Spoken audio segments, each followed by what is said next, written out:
Hey, welcome back to another edition of Coonhound Garage. We're starting the next project. Last one was the C10 we just brought up. This one I kind of started before. Didn't start videoing on it yet. But here we have the 1985 cj7 already up on the hoist. We've already ripped the tires off of it and ripped off the old trailer hitch that someone had taken on too many tree stumps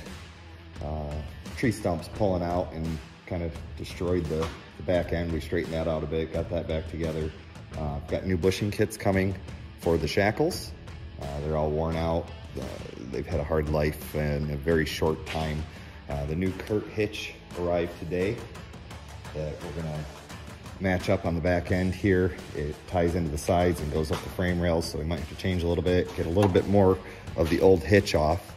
That's still on there. Rear axle should be pretty good. I'd already redone that one. It's got 5-something gears in the rear end. That should still be good. The front end, however, I hadn't changed out yet and got a little overzealous when I got it stuck in the mud about 4 or 5 years ago and actually blew this hub, the manual locking hub, apart. I mean, this thing absolutely exploded into pieces. So the 4-wheel drive hasn't been working, still drivable. No, I haven't. It's been parked for about 3 years. Haven't had a use for it. It's just been sitting and collecting dust in the barn, and it's time to get her back to life.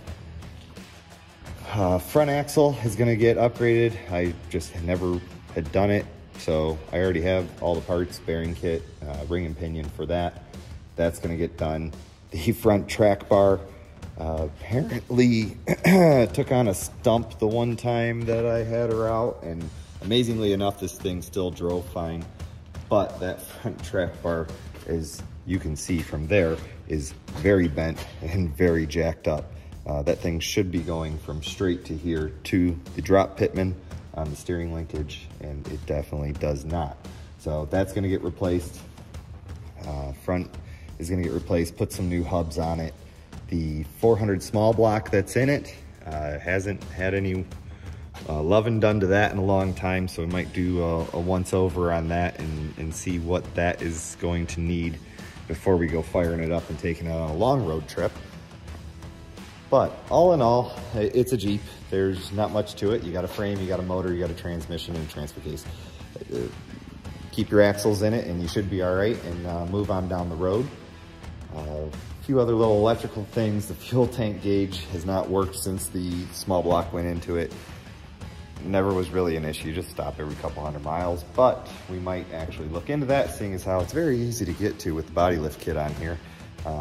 This one originally had, I don't even remember, it was maybe a 6-inch lift from Skyjacker on it, and then I put an extra 4 inches into the body to clear the 35-inch tires that this thing normally sits on. So in the beginning of the video, you saw a picture of it as we were dialing it over to the lift, getting it up on the hoist. It sits pretty good. It looks pretty good. It drives really well. Those tires are they're the ATR Pathfinder all-terrain radials. They're a good tire, I can't complain. They've been on this Jeep for 20 years and there's not a bit of dry rot on them. There's still a lot of tread life left in them. They probably have less than 30,000 miles on them.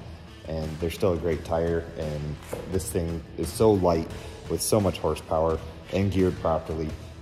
Pretty much takes a very deep and thick mud hole to get this thing stuck, which unfortunately I have found several times. So it has had a rough life, but a fun life. I mean, that's what these things are for. You take them out, you beat them up, and you can set them down, and you can start them up the next time. Turn the key, they fire right up and they keep on going. They absolutely love for it, and you know, they live for it.